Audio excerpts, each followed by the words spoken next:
ನಗರ police ಠಾಣೆಗೆ ದೂರನ್ನು ಕೊಟ್ಟಿದ್ದಾರೆ ಸಿಟಿ ರವಿ ಅವರು. ಮುದಾಸಿರ್ ಪಾಷಾ ವಿರುದ್ಧ ಸಿಟಿ ರವಿ ಅವರು ದೂರನ್ನು ಸಲ್ಲಿಕೆ ಮಾಡಿದ್ದಾರೆ.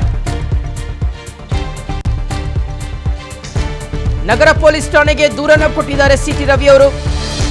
ಮುದಾಸಿರ್ ಪಾಷಾ ವಿರುದ್ಧ ಸಿಟಿ ರವಿ ಅವರು ದೂರನ್ನು ದಾಖಲು ಮಾಡಿದ್ದಾರೆ. ನಾನು ಮುಸ್ಲಿಮರ ವಿರುದ್ಧ ಮಾತನಾಡಿಲ್ಲ, ಕೋಮುದ್ವೇಷದ ಭಾಷಣವೂ ಮಾಡಿಲ್ಲ, ಸಮುದಾಯದ ಬಗ್ಗೆ ಮಾತನಾಡಿದರೆ ಅಪರಾಧ, ಯಾವುದೇ ಆತಂಕಕಾರಿ ವಿಚಾರ ಮಾತಾಡಿಲ್ಲ, ಧರ್ಮ ಮತ್ತು ಜನಾಂಗದ ಮಧ್ಯೆ ದ್ವೇಷ ತರಲು ಸುಳ್ಳು ದೂರನ್ನು ಕೊಟ್ಟಿದ್ದಾರೆ.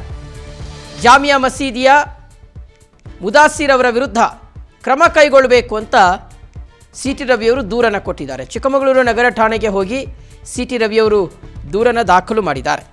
ಸೊ ಮೊನ್ನೆ ಡೆಲ್ಲಿಯಲ್ಲಾದಂಥ ಪ್ರೊಟೆಸ್ಟ್ಗೆ ಸಂಬಂಧಪಟ್ಟಂತೆ ವೀಕ್ಷಕರೇ ಸಿಟಿ ರವಿಯವರು ಒಂದು ಆರೋಪ ಮಾಡಿದರು.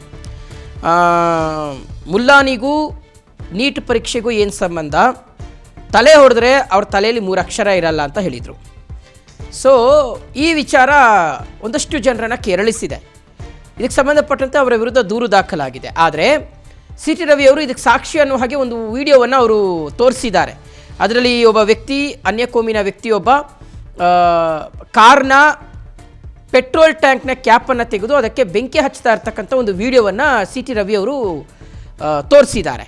ಸೊ ಇದನ್ನು ಇಟ್ಕೊಂಡು ನಾನು ಈ ಉದ್ದೇಶವನ್ನು, ಈ ವಿಡಿಯೋವನ್ನು ಇಟ್ಕೊಂಡು ನಾನು ಮಾತಾಡಿದ್ದೀನಿ ವಿನಃ ಇಡೀ ಸಮುದಾಯವನ್ನು ಅವಮಾನಿಸುವಂಥ ಯಾವುದೇ ಉದ್ದೇಶ ಇರಲಿಲ್ಲ ಅಂತ ಸಿಟಿ ರವಿಯವರು ತಮ್ಮ ಹೇಳಿಕೆಯನ್ನು ಸಮರ್ಥಿಸಿಕೊಂಡಿದ್ದಾರೆ. ಈಗ ಇದೇ ವಿಚಾರಕ್ಕೆ ಸಂಬಂಧಪಟ್ಟಂತೆ ಸಿಟಿ ರವಿಯವರು ಸಹ ಪ್ರತಿ ದೂರನ್ನು ದಾಖಲು ಮಾಡಿದ್ದಾರೆ.